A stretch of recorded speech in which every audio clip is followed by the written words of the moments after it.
गिरा देता है। पूरा अमोनियम इतना जहरीली ताकत होता है पूरा दीवारों को काट के गिरा देता है नीचे। वही सरकार आके देखती करिए ससुराई तो पेशाब को सब दीवार गिरा दिया।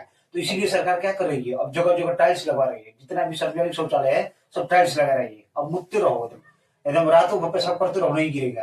तो यही होता है कि अमोनिया जो है बहुत हानिकारक होता है। जय हिंद। तो चलिए स्टार्ट करते हैं। बाय द वे सबसे इंपॉर्टेंट टॉपिक है जिसका नाम है उत्सर्जन। उत्सर्जन तंत्र में हम आपको बताएंगे कि किडनी कैसे काम करती है, हमारे शरीर में कितने प्रकार के अंग हैं जो कि अपशिष्ट पदार्थों का उत्सर्जन करते हैं। पहले समझ लेते हैं, देखो कि उत्सर्जन तंत्र है क्या। बिल्कुल हम आपको आसान भाषा में समझाने की कोशिश करेंगे। आप बस इन तक वीडियो देखते रहिएगा और चैनल को सब्सक्राइब करते रहिए। देखिए स्टार्ट करते हैं।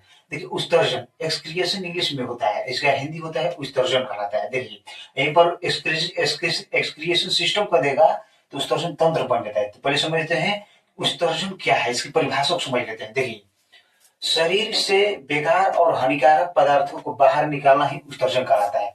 मतलब ऐसे समझिए, हमारे शरीर में जितने भी अपशिष्ट पदार्थ मतलब हानिकारक पदार्थ जो फालतू होते हैं उसे बाहर निकालना ही उत्सर्जन कहलाता है। समझ गए आप लोग। अब देखिए हमारे शरीर में 5 प्रकार के अंग हैं जो कि उत्सर्जन करते हैं, अपशिष्ट पदार्थों का उत्सर्जन करवाते हैं। तो पांचों देखिए अंगों के बारे में लिख दिए, बिल्कुल आसान भाषा में समझिए। देखिए फर्स्ट बात है त्वचा। त्वचा से क्या होता है, हमारे शरीर में त्वचा से पसीना निकलता है। गर्मी के दिन देखते होंगे त्वचा से हमारा पसीना निकलता है तो वो भी अपशिष्ट पदार्थ से निकल जाता है बाहर। सीबम, सीबम को आप लोग समझे होंगे। सीबम क्या है, देखिए जब हम सुबह उठते हैं तो हमारे नाकों में देखिए चिपचिपा ऐसा पदार्थ लगा होता है, वही चिपचिपा पदार्थ होता है, वही सीबम कहलाता है। और देखिए नमक, हमारे देखिए पसीना में अगर आप पसीना थोड़ा ऐसे चाट कर देखिएगा तो उसमें नमकीन स्वाद आएगा, चाहे ऐसे समझिए। गर्मी के दिनों में यदि आप काला शर्ट पहने हुए हैं तो देखिएगा पसीना से क्या होता है, शर्ट उजला हो जाता है, तो सब क्या है, नमक है। तो वही देखिए नमक निकल गया। त्वचा से क्या क्या निकला, पसीना, सीबम और नमक, ये 3 पदार्थ ऐसे निकल गया। फर्स्ट उत्सर्जी अंग हमारा। देखिए फैमिली, अब दूसरा हम चलते हैं। देखिए दूसरा फेफड़ा है, और फेफड़ा से देखिए क्या निकलता है। फेफड़ा से हमारा कार्बन डाइऑक्साइड निकलता है और कुछ वाष्प भी निकलता है। जैसे कि अभी ठंडा के दिन है तो देखिएगा सुबह ऐसे कीजिएगा ना तो वाष्प बनकर निकलेगा। और देखिए बलगम, बलगम को समझती, फेफड़ा से बलगम भी निकलता है। देखिए देखे होंगे आपके गांव देहात में कि बूढ़ा आदमी कोई लेकर कर चूल्हा आगा में तापता रहता है, खुशबू को थूकता रहता है, सब खखार नेटा जो भी छिड़कता है ना वही बलगम कहलाता है। वही देखिए बलगम कहलाता है। ये आप लोग समझ गए। फेफड़ा उत्सर्जन के बारे में समझे, कार्बन डाइऑक्साइड, वाष्प और तथा बलगम ये सबका उत्सर्जन करता है।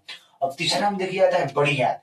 बड़ी आंत के बारे में समझते हैं। देखिए बड़ी आंत से क्या उत्सर्जन होता है। देखिए बड़ी आंत से अनपचा भोजन, जैसे हमारे शरीर में भोजन खा लिए तो जो भी भोजन पच गया उसे तो ठीक है हमारा शरीर अवशोषण कर लिया, लेकिन जो अनपचा भोजन है उसे लैट्रिन के माध्यम से बाहर निकल जाता है। अनपचा भोजन जिसे हम काइल कहते हैं, काइल कहलाता है। अनपचा भोजन को बाहर निकल जाता है। कौन निकलता है, तो बड़ी आंत निकलता है। अब देखिए चौथा अंग में आते हैं। चौथा अंग में यकृत के बारे में आते हैं। देखिए यकृत का क्या कार्य है, यकृत भी हमारे शरीर में उत्सर्जी अंग है। देखिए इसे कैसे समझते हैं। यकृत क्या करता है, देखिए ये अमोनिया है। अमोनिया बहुत खतरनाक होता है। जब हमारे शरीर में अमोनिया होता है ना तो लीवर यकृत क्या करता है, तुरंत उसको यूरिया में परिवर्तन कर देता है। जब हमारे शरीर में देखिए अमोनिया बनता है, जब अमोनिया बनेगा तो क्या करेगा लीवर, उसको तुरंत यूरिया में परिवर्तन कर देगा। अरे ये थोड़ा विषैला पदार्थ है, यूरिया बहुत जहरीला है, विषैला है, इसको यूरिया में परिवर्तित कर देता है। और ये यूरिया क्या करता है, किडनी को देता है। किडनी क्या करता है, इस यूरिया को पेशाब का उत्सर्जन कर देता है, मतलब पेशाब के माध्यम से यूरिया को बाहर निकाल देता है। अब फिर 2 घंटे बाद ये यूरिया क्या बन जाता है, अमोनिया बन जाता है। किडनी की क्या हुआ, 5वां अंग जो है उत्सर्जी अंग किडनी, क्या किया, यूरिया का उत्सर्जन किया, मतलब पेशाब के माध्यम से यूरिया का बाहर निकलवाया। अब यही यूरिया 2 घंटा बाद जानते क्या होगा, फिर से अमोनिया बन जाएगा।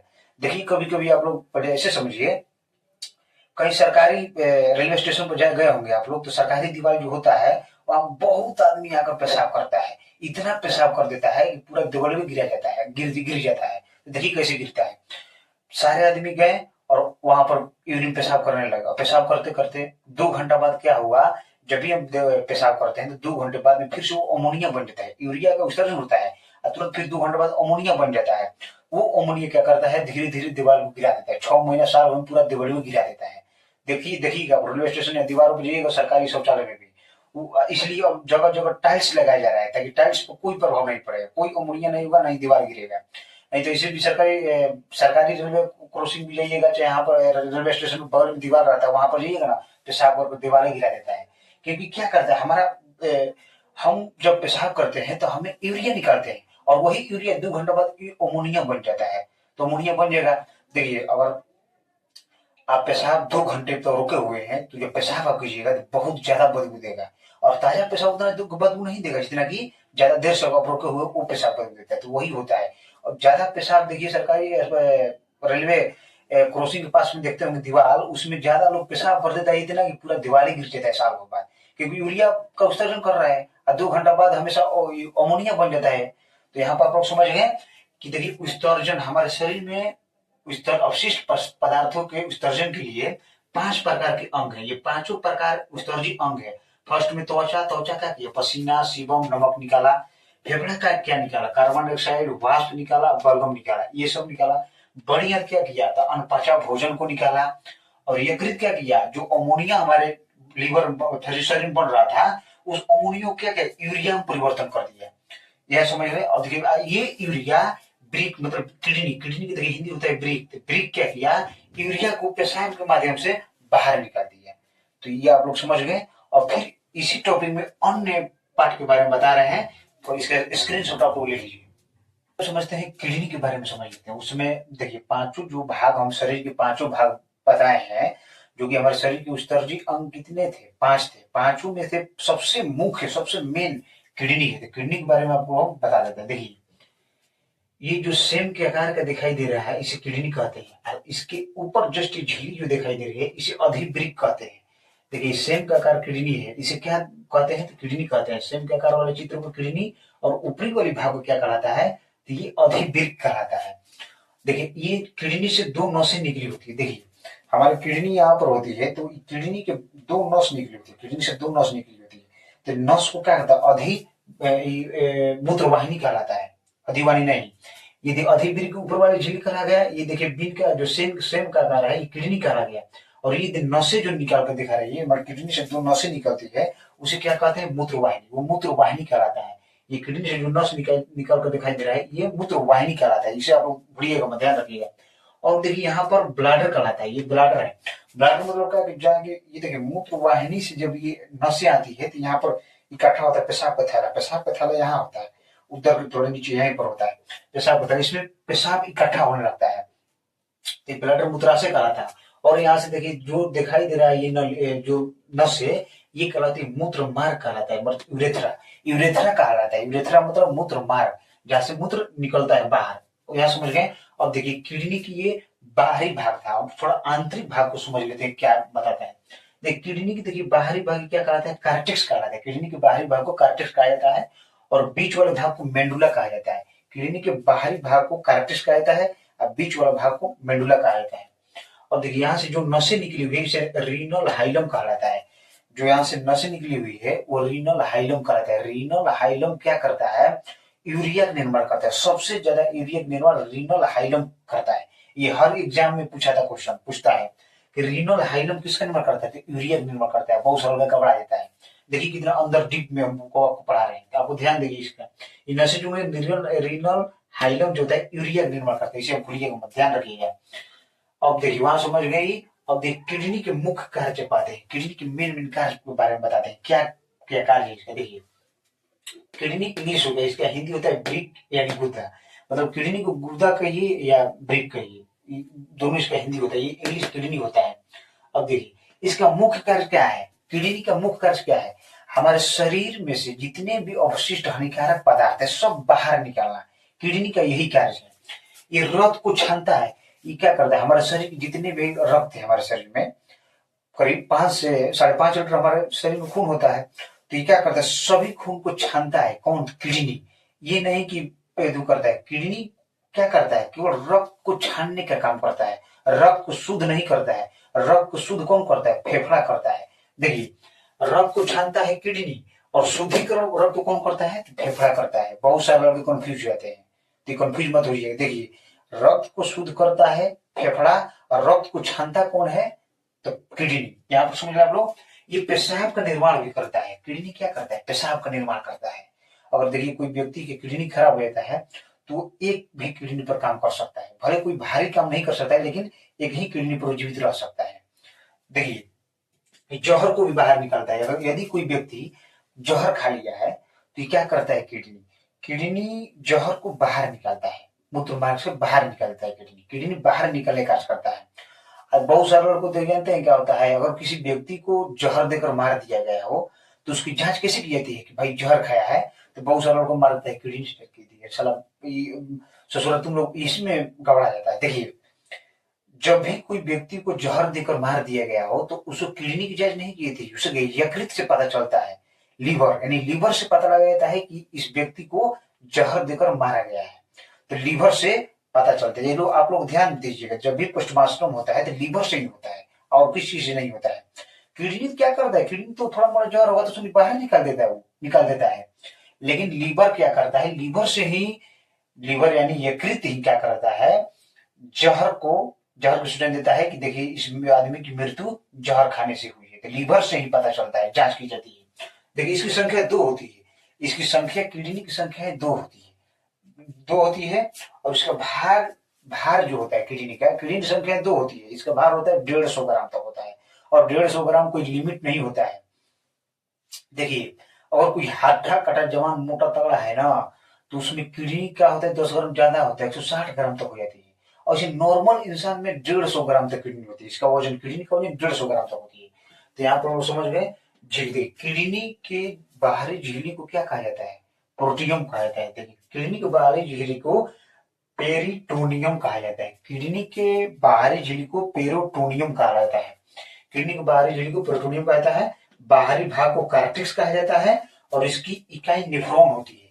किडनी की इकाई क्या है, नेफ्रॉन होती है। देखिए, नेफ्रॉन हम आप लोग समझाते हैं, नेफ्रॉन की संख्या कितनी थी, 10 लाख होती है। नेफ्रॉन है क्या है, बहुत सारे लोग इसमें कंफ्यूज होते हैं, लड़का लड़की सब, नेफ्रॉन है क्या। देखिए, नेफ्रॉन क्या है, यदि ऐसे समझिए, कोई दीवार अगर बनाया गया है तो उसमें ईंट, बालू, सीमेंट, मसाला, हर चीज लगाया हुआ है। तो लेकिन दीवार किसका बना हुआ है, तो ईंट का बना हुआ है। तो मेन सब चीज लगा है, मटेरियल सभी लगे हैं, लेकिन कहाएगा क्या कि ईंट की दीवार बनी हुई। तो उसी प्रकार नेफ्रॉन से क्या बनी, किडनी बनी। किडनी किसकी बनी है, नेफ्रॉन। तो वही होता है, किडनी की इकाई क्या है, तो नेफ्रॉन होती है। इसकी संख्या कितनी होती है, तो 10 लाख होती है। तो नेफ्रॉन आप लोग समझ गए, तो ऐसे समझिए, दुकान पर आप लड्डू खाते होंगे तो उसमें देखते हैं कि चीनी, डालडा, रिफाइन, हर चीज मिलाया होता है, कड़ी छोड़ा किसमें सब डाला होता है। लेकिन मेन क्या कहा गया कि वो किससे बना हुआ है, तो लड्डू किसके बना हुआ था, बुंदिया से बना था। बुंदिया से बनता है ना, वही बेसन का बुंदिया उसी से बनता है, तो वही कहलाता है नेफ्रॉन। किडनी किडनी किसकी बनी थी, नेफ्रॉन की बनी थी। दीवार वाला उदाहरण समझ गए, दीवार ईंट से बनी है तो उसमें सब मटेरियल लगा है, लेकिन दीवार बना है किससे, ईंट से। मेन उसको बताएगा कि ईंट से बनी है। तो उसे किडनी किसकी बनी होती है, नेफ्रॉन से बनी होती है। इसकी संख्या 10 लाख होती है। तो चलिए हम आपको कुछ नेफ्रॉन के बारे में बता देंगे, थोड़ा इसका स्क्रीन शॉट ले लीजिए, फिर हम इसी टॉपिक में देखिए। अब समझते हैं नेफ्रॉन के बारे में। नेफ्रॉन क्या होता है, कैसे इसकी स्ट्रक्चर होता है, क्या नेफ्रॉन का कार्य होता है, इसके बारे में बताया जाए। देखिए, किडनी के अध्ययन को नेफ्रोलॉजी कहा जाता है। और जो किडनी के बारे में जो डॉक्टर पढ़ते हैं उसे क्या कहा जाता है, नेफ्रोलॉजिस्ट कहा जाता है। जो कि किडनी के डॉक्टर होते हैं उसे नेफ्रोलॉजिस्ट कहा जाता है। और नेफ्रोलॉजी किडनी के अध्ययन कहा जाता है। तो चलिए समझते हैं किडनी के स्ट्रक्चर कैसे कैसे है, पहले इसको समझ। देखिए, नेफ्रॉन बनाया हुआ है। नेफ्रॉन के देखिए मुख्य द्वार जो यहाँ पर है, नेफ्रॉन के मुख्य द्वार यहाँ है। इसे क्या कहा जाता है, ये गुच्छा का समान दिखाई दे रहा है, इसे क्या कहा जाता है, तो इसे ग्लोमेरुलस कहलाता है। ये क्या कहलाता है, ग्लोमेरुलस कहलाता है। ये ग्लोमेरुलस का कार्य क्या है, देखिए ये जो गुच्छा के समान दिखाई दे रहा है इसे ग्लोमेरुलस कहलाता है। देखिए इसका कार्य क्या है, ग्लोमेरुलस क्या करता है, रक्त से कोणों को छानता है।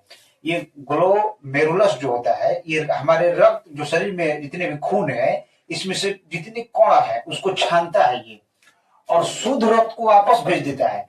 जितने भी उसमें से कचड़ा कण होते हैं सब छान लेता है, ये शुद्ध रक्त को फिर वापस बॉडी में भेज देता है।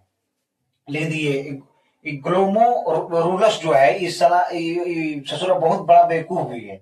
समझिए कैसे, इस ससुरा क्या करता है कि अच्छा और बुरा दोनों चीजों को छान लेता है। मतलब कि अच्छे चीज और खराब चीज, खराब मतलब क्या, अपशिष्ट पदार्थों को भी छान लेता है। ये क्या करता है कि जितने भी प्रोटीन, न्यूट्रिएंट्स होते हैं सभी को छान लेता है। तो ये बोलता है, देखिए इसके बगल में होता है वुमेन कैप्सूल। ये देखिए रचना में पिछले दिखाई दे रही है, वुमेन कैप्सूल है। ये बेमुन कैप्सूल कहता है, अरे बकलोलवा, जब तू छाना है तो अच्छा चीज क्यों छान लिया है, बुरा चीज जो है, जो खराब चीज है उसको छान लेता। तो ये इसको डांटता है। देखिए वुमेन कैप्सूल क्या करता है, अब वुमेन कैप्सूल कहता है कि देखिए कार्य हम पर छोड़ दिया है।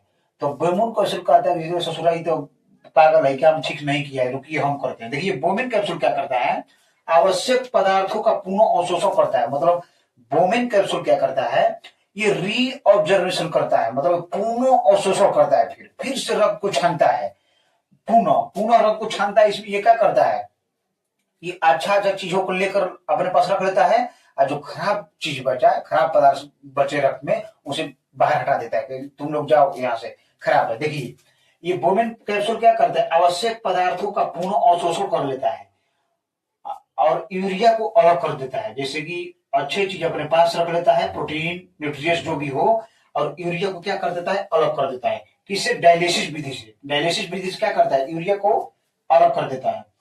और ये डायलिसिस देखिए क्या होता है, जिसका हिंदी अपोहन होता है। ये डायलिसिस क्या करता है, जो भी मरीज किडनी का पेशेंट होता है उसे डायलिसिस पे चढ़ाया जाता है। किडनी उसकी खराब हो गई, चाहे एक किडनी बचा हुआ है, उस पर डायलिसिस किया जाता है। देखिए नेफ्रॉन की संख्या 8 से 10 लाख होती है। ये क्या करता है, यही देखिए यूरिया क्या करता है, किडनी नेफ्रॉन देती है। नेफ्रॉन क्या करता है, मूत्र का उत्सर्जन कर देता है। मतलब पेशाब में जो यूरिया का जो किया है, डायलिसिस कर यूरिया निकाला है, ये वुमेन कैप्सूल, ये क्या करेगा, नेफ्रॉन को दे देगा। ये क्या करता है कि यूरिया को बाहर निकाल देता है पेशाब के माध्यम से। तो आप लोग समझ गए, नेफ्रॉन की संख्या 8 से 10 लाख होती है, यूरिन का निर्माण भी करता है नेफ्रॉन। तो नेफ्रॉन के बारे में आप लोग समझ रहे। देखिए ये जो गुच्छा का सामान दिखाइएगा, ग्लोमेरुलस कहलाया। इसका कार्य क्या हुआ, रक्त से कणों को छानना और शुद्ध रक्त को वापस भेज देना। वो ये देखिए, ये सब वुमेन कैप्सूल भी समझ गए। ये देखिए बीच वाली जो संरचनाएं दिखाई दे रही है, देखिए ये जो बीच वाली रचनाएं दिख रही है, नेफ्रॉन कहलाता है। यही नेफ्रॉन है। तो नेफ्रॉन आपको यहाँ पर बता दिए, नेफ्रॉन 10 की संख्या 8 से 10 लाख है, और ये यूरिन का निर्माण करता है, यूरिया का उत्सर्जन करवाकर किडनी के माध्यम से यूरिन पास करवा देता है। हटा देते, इसका स्क्रीनशॉट आप लोग लीजिए, फिर हम इसी पार्ट में और बता रहे। चलिए अब समझते हैं कि यूरिन के कुछ घटक, मतलब पेशाब के मुख्य घटक समझते हैं कि यूरिन में क्या क्या कितना जल होता है, कितने क्या मात्रा होता है। चलिए इसको समझ लेते हैं। देखिए यूरिन मतलब होता है पेशाब, तो आप लोग जानते हैं, ये तो सभी लोग जानते हैं। देखिए इसमें जल की मात्रा कितनी होती है, 95%। मतलब पेशाब जो हम लोग करते हैं, इसमें जल की मात्रा क्या होता है, 95% होती है। ये आप लोग समझ गए। अब देखिए इसमें यूरिया की मात्रा कितनी होती है, 2% होती है। यूरिया की मात्रा 2% होती है। और जो बाकी का बच गया 3%, ये 95%, ये 2%, 97% होगा। और बाकी का जो 3% बच गया, अन्य कोई तत्व पाया जाता है। जैसे देखिए जल में 95% क्या पाया जाता है, यूरिन में जल की मात्रा 95% और यूरिया की मात्रा 2%। ये क्लियर हो गया। आप देखिए इसमें पूछेगा कि यूरिन का पीएच मान, मतलब मूत्र का पीएच मान कितना होता है। देखिए 4.8 होता है। मूत्र का पीएच मान 4.8 होता है। इसमें मूत्र में जल की मात्रा 95% होती है और यूरिया की मात्रा 2% होती है। ये समझ गए। ये अम्लीय होता है। तो केमिस्ट्री क्लास में हम आपको बताएंगे एसिड्स और बेस के बारे में, अम्ल एवं क्षार के बारे में। देखिए जो 7 से कम रहता है, जिसका पीएच मान 7 से कम रहता है, उसका अम्लीय कहलाता है, अम्लीय कहलाता है यानी एसिड। जिसका पीएच मान 7 से अधिक होता है वो क्षारीय कहलाता है यानी बेस कहलाता है। देखिए इसका पीएच मान 7 से कम है तो 4.8 है, तो मूत्र का पीएच मान 4.8 है, तो क्या होगा, अम्लीय है। इसका स्वभाव अम्लीय होता है, ये अम्लीय होते हैं। अब देखिए मूत्र का रंग पीला क्यों होता है। देखिए ये बहुत सारे लोग क्वेश्चन बार बार पूछता रहता है एग्जाम में, लेकिन बहुत सारे लोग क्या होते हैं कि उसमें घबरा जाते हैं बारे में। देखिए मूत्र का जो रंग होता है पीला होता है, यूरोक्रोम के कारण होता है। मूत्र का जो रंग होता है पीला होता है यूरोक्रोम के कारण। देखिए जब आप लोग कभी दवा वो खाते होंगे, बुखार जब लगता होगा, तो देखिए उस समय आप जब पेशाब कीजिएगा एकदम पीला पेशाब निकलेगा, तो वही देखिए उसका रंग पीला होता है यूरोक्रोम के कारण। मूत्र का रंग पीला होता है यूरोक्रोम कारण, यहाँ समझ गया। अब देखिए गंध, हमारा मूत्र गंध इतना क्यों देता है। देखिए इसमें क्या होता है कि अमोनिया की मात्रा बढ़ जाती है। जिस व्यक्ति में अमोनिया की मात्रा ज्यादा बढ़ जाती है, उसका मूत्र जब वो पेशाब करता है तो ज्यादा गंध मारता है। तो अमोनिया का मात्रा उसमें क्या हो गया, बढ़ गया है। तो यहाँ पर लोग समझ रहे हैं। अब देखिए आते हैं किडनी में कुछ बीमारियां है, मतलब किडनी में बहुत सारी कुछ कुछ बीमारियां हो जाती हैं जिससे आदमी की मृत्यु हो जाती है। तो समझ लेते हैं किडनी में कौन कौन सी बीमारियां होती है। देखिए किडनी में पहले स्टोन, प्रथम पहले फर्स्ट में आता है स्टोन होता है। स्टोन मतलब किडनी में होता है पथरी, इसे पथरी भी कहा जाता है। तो देखिए ये किडनी में जो पथरी होता है ये किसका बना होता है, कैल्शियम ऑक्जेलेट का बना होता है, कैल्शियम ऑक्जेलेट का बना होता है। और देखिए इसका दवा जो होता है पथरी, जिसके किडनी में पथरी हो जाता है तो इसका दवा जानते हैं क्या होता है, एक पेड़ होता है पत्थर चाटा, उसका पाता लेकर के सुखा कर उबाल कर सुबह सुबह लोग पीते हैं, पत्थर चाटा कहा जाता है। उसे इंग्लिश में कुछ वैज्ञानिक कहते हैं स्टोन ब्रेकर। और स्टोन ब्रेकर जो होता है वो कहलाता है, इसे हिंदी में पत्थर चाटा लोग कहते हैं गांव देहात में, वो इंग्लिश में उसे स्टोन ब्रेकर कहा जाता है। तो देखिए ये स्टोन ब्रेकर होता है। इसको क्या कहता है, देखिए इस तस्वीर में दिखाई दे रहा है आपको, ये इस पत्ता को ले आकर क्या करते हैं लोग, सुखा कर उबाल कर पीस कर उसको घोल बनाकर पी लेते हैं। तो ज्यादातर चांस रहता है कि बाहर निकल जाता है पथरी। तो वही होता है स्टोन, किडनी में स्टोन जो होता है पथरी, वो कैल्शियम ऑक्जेलेट का बना होता है। यहाँ समझ गए। अब देखिए यूरेनिया, यूरेनिया नामक बीमारी कैसे होती है, किडनी में यूरेनिया नामक बीमारी होती है। इसमें क्या होता है, अमोनिया की मात्रा बढ़ जाती है और पेशाब बार बार आने लगती है। ये यूरेनिया में यही होता है, अमोनिया की मात्रा बढ़ जाती है और मूत्र बहुत गंध देगा, बहुत माने गंदा मखता है। यहाँ पर लोग समझ गए। देखिए और ग्वाइट को समझते हैं। ग्वाइट मतलब क्या होता है, गठिया होता है। ग्वाइट के बारे में समझ लेते हैं। देखिए ग्वाइट मतलब गठिया, इसमें क्या होता है, यूरिक एसिड बढ़ जाता है। ग्वाइट मतलब गठिया में यूरिक एसिड क्या होता है, बढ़ जाता है। देखिए देखिए यहाँ पर यूरिक एसिड की मात्रा क्या हो गई, बढ़ गई। जो एरो हम लगाए हैं ये बढ़ा हुआ है, प्रतीत हो रहा है। यूरिक एसिड की मात्रा बढ़ जाती है तो गठिया हो जाता है। इसमें एक देखिए लिक्विड भरा होता है गठिया, जो हमारे देखिए जोड़ों के यहाँ पर है ना, चाहे ये यहाँ पर ठेहुना है, इसमें जो होता है कि लिक्विड होता है, जिसको साइनोवियल द्रव्य कहा जाता है। साइनोवियल लिक्विड जो होता है वो क्या होता है कि हमारे बॉडी में उसकी मात्रा घट जाती है साइनोवियल द्रव्य की, और यूरिक एसिड बढ़ जाता है। तो बताइए यूरिक एसिड बढ़ जाएगा तो जोड़ों में दर्द हो जाएगा, यहाँ पर दर्द हो जाएगा, यहाँ ठेहुना पर। और बचिएगा देखिएगा ज्यादा बूढ़ा जो आदमी है तो बैठिएगा तो बड़ी चरचरा, पूरा हड्डी चरचरा रहा है, पूरा ऐसे करेगा। तो देखिए इसमें क्या गठिया हो जाता है, जोड़ों का दर्द आप लोग जानते करते हैं कितना प्रचार भी टीवी में देता है। देखिए वही कहलाता है व्हाइट, इंग्लिश में हिंदी होता है गठिया। इसमें यूरिक एसिड बढ़ जाता है और साइनोवियल लिक्विड जो होता है हमारे बॉडी में, साइनोवियल लिक्विड जो होता है उसकी मात्रा घट जाती है, यूरिक एसिड बढ़ जाता है, तो वही तो गठिया हो जाता है। साइनोवियल लिक्विड जो है एक ग्रीस का काम करता है, जैसे यहाँ पर जोड़ों में दर्द, यहाँ पर पैर में ठेहुना पर है, ये ग्रीस का काम करता है। ये रहता है तो यूरिक एसिड समान रहता है और गठिया नहीं हो पाता है। जब साइनोवियल लिक्विड घट जाता है तो यूरिक एसिड की मात्रा बढ़ जाती है और जोड़ों में दर्द पैदा हो जाने लगती है, एंटर होने लगती है, वही गठिया कहलाता है। देखिए अब किडनी खराब कैसे होती है ये समझिए।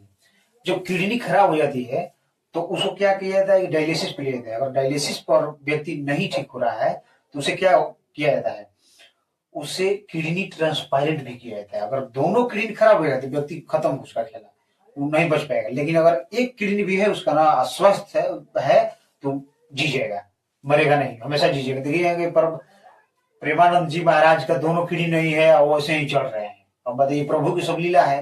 तो वही बात है, अगर एक भी किडनी आपका है शरीर में तो आप जीवित रहेंगे, कोई भी काम कर सकते हैं, आप भारी काम नहीं कर सकते। यहाँ पर समझ में इसे 48 घंटा के अंदर बदला जाता है किडनी। किडनी किसी व्यक्ति को अगर ट्रांसप्लांट करना है तो मरे हुए व्यक्ति में से निकालना 48 घंटे के अंदर निकाल लेना चाहिए। जो व्यक्ति मर गया है और उसमें से किडनी निकालना है, निकालकर दूसरे व्यक्ति में लगाना है, तो 48 घंटे के अंदर उसकी किडनी को क्या कर रहा है, दूसरे में फिक्स कर दीजिए, ट्रांसप्लांट कर दीजिए। किडनी वैसे ही बदलाता है, इसके बाद में नहीं सक्सेस नहीं होता है। अब देखिए यहाँ पर मुख्य उत्सर्जी पदार्थ बात है, पेड़ पौधे अपना उत्सर्जन कैसे करते हैं। यहाँ पर समझ ले कि कैसे हम लोग उत्सर्जन करते हैं। देखिए पेड़ पौधे अब कैसे अपना उत्सर्जन करते हैं। देखिए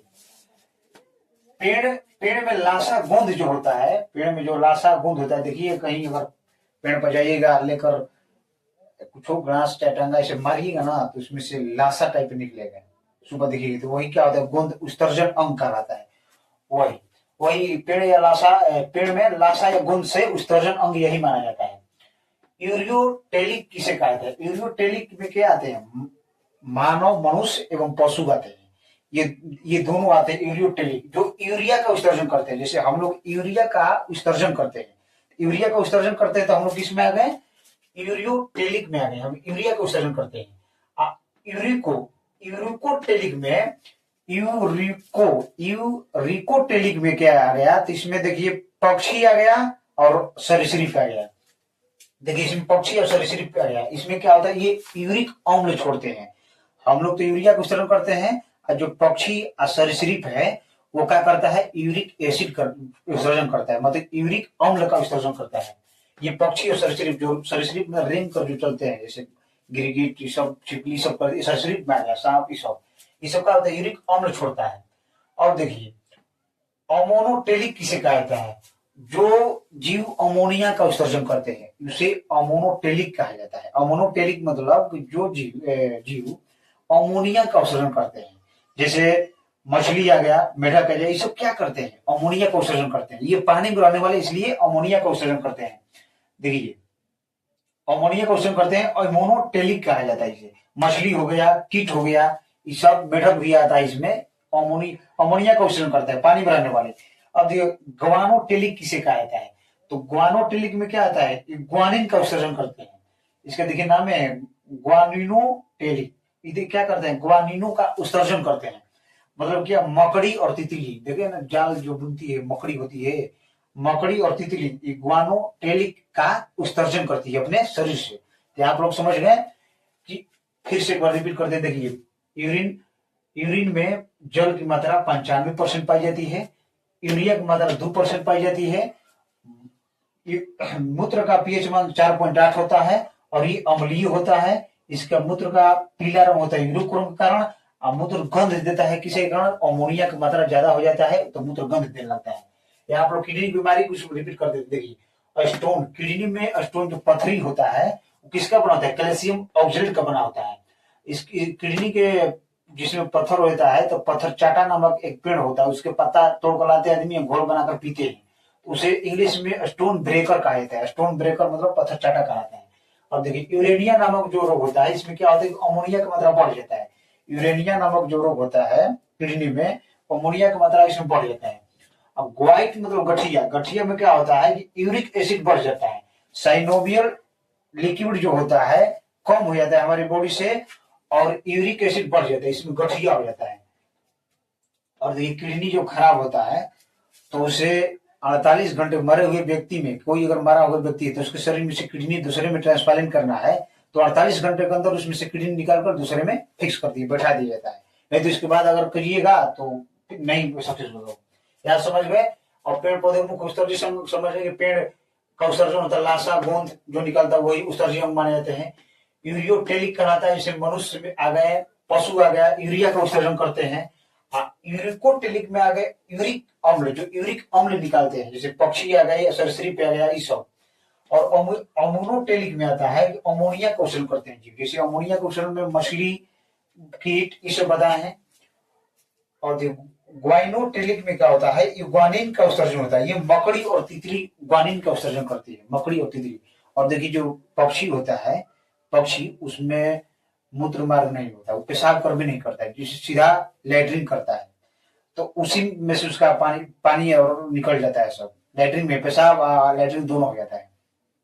देखिए अगर कोई भी वही ग्वानिन जो बताए हम उत्सर्जन मकड़ी और तितली करती है, तो देखिए पेशाब में तो बता दिए कि पीला रंग होता है यूरोक्रोम के कारण, पेशाब पीला होता है यूरोक्रोम के कारण। और लैट्रिन किसी कारण पीला होता है? बिलिरोबिन के कारण होता है। तो आप इसका एक स्क्रीनशॉट ले लीजिए, फिर हम नेक्स्ट टॉपिक में आपको नर्वस सिस्टम पढ़ाने वाले हैं।